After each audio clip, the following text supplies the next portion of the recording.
দেখো নাম্বার 4 এরটা দেখো,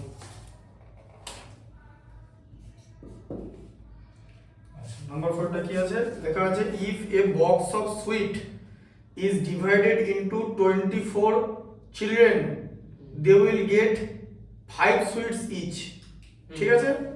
হ্যাঁ, তাহলে টোটাল নাম্বার অফ চিলড্রেন হচ্ছে 24 যদি হয়, একটা বক্সে কিন্তু লিমিটেড সুইটসই আছে, ঠিক আছে? Sweet total number of sweet হচ্ছে এখানে কনস্ট্যান্ট, দেখো টোটাল নাম্বার of sweets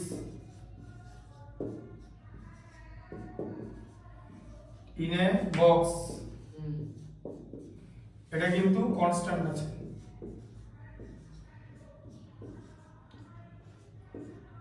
ঠিক আছে?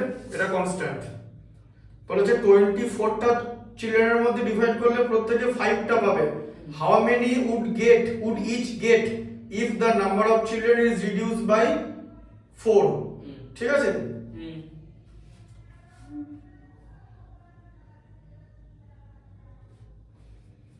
তাহলে 4 হলে কত হবে, ঠিক আছে? দেখো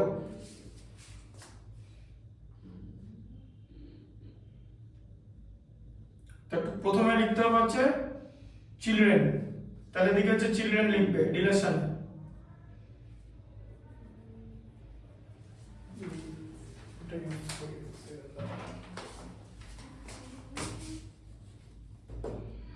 দেখো এখানে হচ্ছে চিলড্রেন লিখলাম, আর হচ্ছে সুইটস হচ্ছে 24টা চিলড্রেন হলে প্রত্যেকে 5টা করে সুইট পাচ্ছে, ঠিক আছে? এবার বলছে number of children reduce by 4 বলেছে, লেখা আছে কথাটা দেখো, number of children is reduce by 4, তাহলে 24 থেকে 4 মাইনাস করো, ঠিক আছে? 24 মাইনাস 4 কত হলো 20, তাহলে 20টা চিলড্রেন কটা করে সুইট পাবে মুখেই বলে দেওয়া যায়। কি করে মুখে বলা যায়? এটা ইনটু এটা হচ্ছে, আমি যদি এরকম 24 ইনটু 5 করি আমি পাবো হচ্ছে 120, তাহলে 20 কে আমি যদি 6 দিয়ে মাল্টিপ্লাই করি তাহলে পাবো হচ্ছে 120, তাহলে এখানে অ্যানসার হবে 6টা করে পাবে, মুখে মুখে বলা যায় গেল তো, কিন্তু এটা করে দেখাতে হবে। আচ্ছা এবার আমরা প্রপোর্শন কি করে সাজাবো, প্রথমে চিলড্রেন কমে গেলে সুইট তো বেশি করে সুইট পাবে, যত চিলড্রেন কমলে সুইট বাড়বে তো, এটা তো ঠিক তাই তো? চিলড্রেন কমলে সুইট বাড়বে তো, কারণ তখন তো কম জনের মধ্যে ভাগ হবে, তাহলে তো প্রত্যেকে বেশি করে মিষ্টি পাবে, আগে যাবে পেতো। আচ্ছা তাহলে children and sweet are in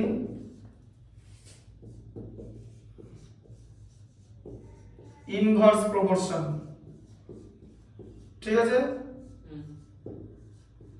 inverse proportion এবার কি করে সাজাবে, প্রথমটা নিচে নামাতে হবে, পরটা পরটাতে হবে তো, এটাকে বি ধরে নাও তাই তো, তাহলে কি হবে বলো 24:20 ইস টু কি হবে বলো, ঠিক করে বলো।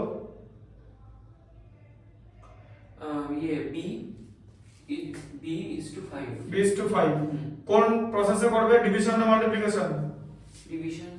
ডিভিশন করলে কি হবে, 24 বাই কত হবে 24/20 ইকুয়াল টু b বাই 5 তাই তো? হ্যাঁ। আচ্ছা এবার দেখো তাহলে 20 ইনটু কি হবে b তো, ক্রস মাল্টিপ্লিকেশন হবে তাই যে, ক্রস মাল্টিপ্লিকেশন তাই তো, ইকুয়াল টু 24 ইনটু 5 তাই তো? তাহলে b ইকুয়াল টু কত হবে 24 ইনটু 5 বাই 20 তো হবে তো, 5 4 এ 20 তাই তো, 4 6 এ 24, তাহলে এখানে b ইকুয়াল টু কি হবে 6 তাই তো? তাহলে কি হবে, the number of children how many would each get, তাহলে আমার आंसर লিখতে হবে each would get 6 sweets,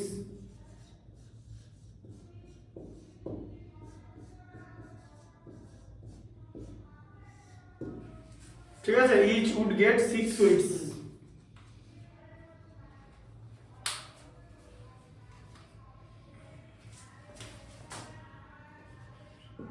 5 এরটা দেখো হুম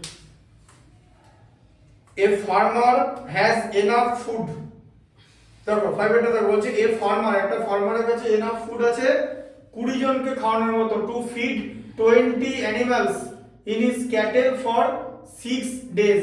তাহলে এনাফ ফুড, এখানে ফুড কিন্তু কনস্ট্যান্ট, ফুড বাড়েনি কিন্তু, হ্যাঁ ঠিক আছে, এখানে সবার আগে এনাফ ফুড বলতে ফুড হচ্ছে এখানে কনস্ট্যান্ট আছে, হুম ঠিক আছে, ফুড কিন্তু বাড়েনি। না তাহলে ওর ক্যাটেল আছে 20টা, তাদেরকে 6 ডেজ খাওয়াতে পারবে, তাই তো? হ্যাঁ। তাহলে এখানে এরকম লেখো যে অ্যানিম্যাল, অ্যানিম্যাল আর টাইম, টাইমের ইউনিট ডেজ লিখলাম, হ্যাঁ ঠিক আছে। তা 20টা ক্যাটেল আছে, তাদেরকে 6 ডেজ খাওয়াতে পারবে, তাই তো? এবার বলেছে how long the food last if there are 10 more animal, আরো যদি 10টা চলে আসে, তাহলে আগে 20টা ছিল, এখন আরো 10 বাড়িয়ে দাও, মানে 30, ঠিক আছে। তাহলে এটা অ্যানসার কত হবে? এটা মুখে মুখে বলে দেওয়া যায়, এটা অ্যানসার হবে হচ্ছে 4। 4 কেন? কারণ 20 ইনটু 6 বলেছিলাম না, এবি কনস্ট্যান্ট থাকবে, এবি মানে এটা এ এটা বি, তাই তো? আর 20 ইনটু 4 এ তো 20 ইনটু 6 এ 120 হয়, 30 কে 4 দিয়ে মাল্টিপ্লাই করলেও 120 হয়, ঠিক আছে। এটা পরে আমরা বার করব। আচ্ছা, তাহলে হচ্ছে দেখো অ্যানিম্যাল, তাহলে অ্যানিম্যাল বাড়লে খাবার কমে, মানে খাবারের দিন কমে যাবে তো, কারণ তাড়াতাড়ি শেষ করে ফেলবে তো, খাবারের দিন তো কমে যাবে, না। 6 দিনের খাবার তো থাকবে না, থাকবে কি 6 ডেজের খাবার না। থাকবে না। হুম তাহলে animal and time is in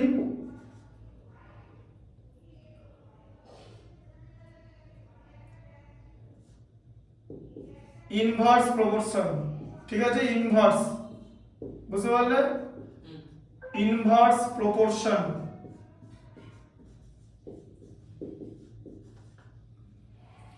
ঠিক আছে, ইনভার্স প্রপোর্শন। তাহলে এটা কি হবে, কি করে তৈরি করবে? এই যে এরকম হয় তো, হ্যাঁ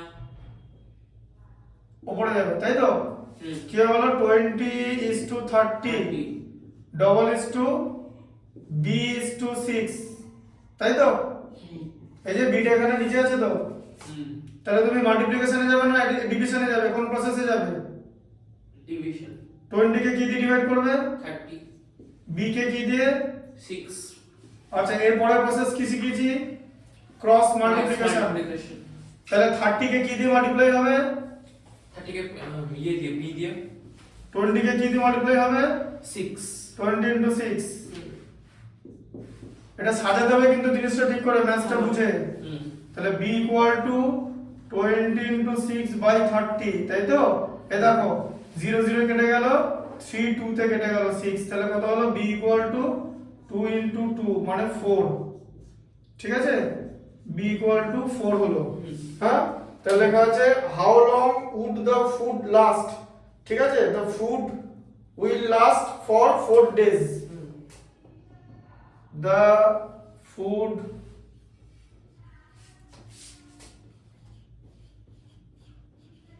would last for the last for 4 days,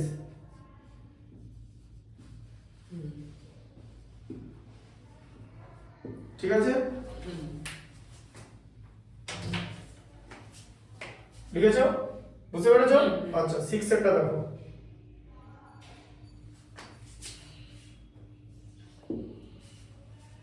এটা কনসেপ্টটা বুঝতে পারলে তো? হুম হ্যাঁ, হুম আর তুমি যদি ইউনিটারি মেথডে যাও সেটা বুঝতে পারো, তো ইউনিটারিতে গেলে ইউনিটারি হুম যদি বলো, এই দেখো 20 animal, hmm 20 animal equal to 6 days, তাই তো? তাহলে একটা অ্যানিমালের যদি, একটা অ্যানিমালকে যদি বলে যে সব খাবার শেষ করতে, তাহলে কত দিন লাগবে?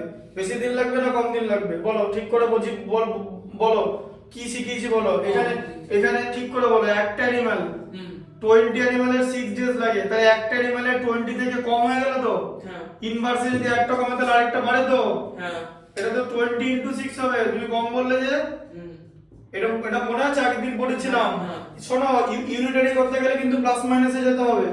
যে এখানে ইউনিটারি মেথডে দুটো রিলেশন হয়, এখানে যদি লেফট সাইডে যদি কমে যায় তাহলে রাইট সাইডে বেড়ে যাবে। লেফট সাইডে 20 থেকে 1 হয়ে গেল তো, তাহলে এটা 6 থেকে 20 হয়ে যাবে, মানে 6 ইনটু 20 হয়ে যাবে, মানে এখানে 20 টাইমস কমে গেল, এখানে 20 টাইমস বেড়ে যাবে। একই রকম সিস্টেম, ঠিক আছে। আবার যদি বলা হয় যে 30 অ্যানিমাল, তাহলে আবার 1 থেকে 30 হলো তো, এবার বেড়ে গেল তো, 1 থেকে 30 অ্যানিমাল হলো তো, তাহলে কি হবে, এখানে কি হয়ে যাবে, এখানে তো কমে যাবে, কমে যাবে মানে মাইনাস হবে, এই যে 20 ইনটু 6 বাই 30 হয়ে যাবে, বুঝলে এবারে? হুম কমে গেল, মাইনাস মানে ডিভাইড, ঠিক আছে। হ্যাঁ এবার এখানে সেই 4ই আসছে মাল্টিপ্লাই করলে, ঠিক আছে। যে একই সিস্টেম, এই যে হিসাবটাকে 4 তো আর অন্য কোনো কম্বিনেশনে বেরোবে না। না এবার দেখো, a contractor estimate that 3 person could rewire Jasminder's house in 4 days. 3টে লোক লাগবে 4 ডেজে রিওয়ার করতে, রিওয়ার মানে ওই তার ফাঁদ দেবে বা রিপেয়ার করবে, যা কিছু একটা করবে, এখানে যা বলেছে বলেছে।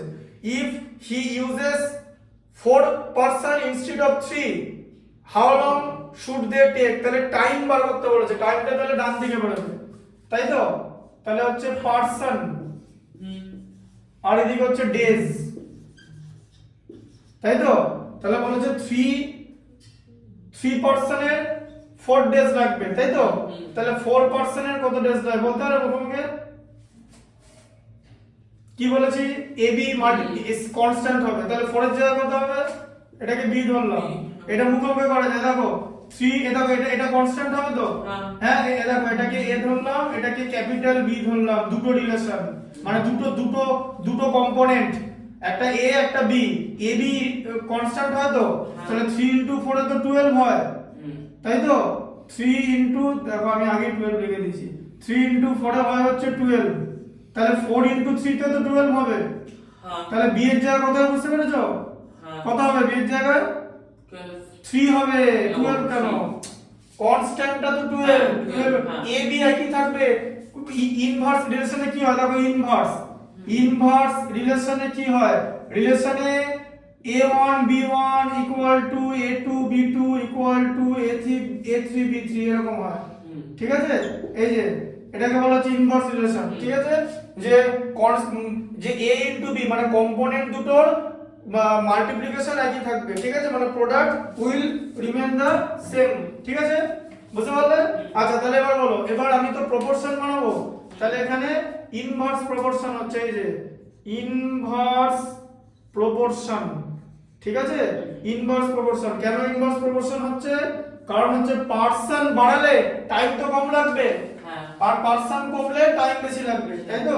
আচ্ছা তাহলে এখানে রিলেশনকে প্রথমটা ডিরেক্ট করতে হবে, পরেরটা উল্টে দিতে হবে, তাই তো। তাহলে কি হবে বলো, 3:4, ডাবল ইস টু কি হবে বলো, ডাবল ইস টু হচ্ছে b:4, ঠিক আছে। কোন প্রসেসে যাবে, ডিভিশন না মাল্টিপ্লিকেশন? মাল্টিপ্লিকেশন। আচ্ছা তাহলে 3 কে কি দিয়ে মাল্টিপ্লাই করবে? হ্যাঁ 3 ইনটু 4, 4 কে কি দিয়ে মাল্টিপ্লাই করবে? b দিয়ে। তাহলে এবার লিখে নাও 4b ইকুয়াল টু 12, তাই তো।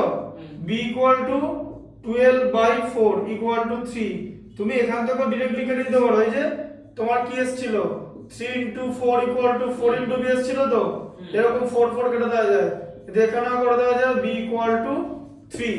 b মানে নাম্বার অফ ডেজ, কি লেখা আছে, how long should they take to complete the job, তাহলে লিখতে হবে দে would take 3 days, তাই তো। they would take 3 days to complete the job, ঠিক আছে। তাহলে আজকে তোমার 6 পর্যন্ত এখানে হলো, লিখে নাও।